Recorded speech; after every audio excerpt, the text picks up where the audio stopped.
সৌরভ গাঙ্গুলী বলেছিলেন, বাংলাদেশ পাকিস্তানের সাথে যতই দাপুক দেখাক না কেন ভারতের সুবিধা করতে পারবে না।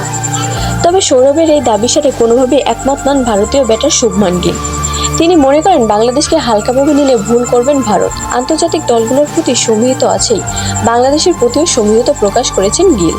সাম্প্রতিক সময়ে দারুণ ছন্দে আছেন বাংলাদেশের পেসাররা।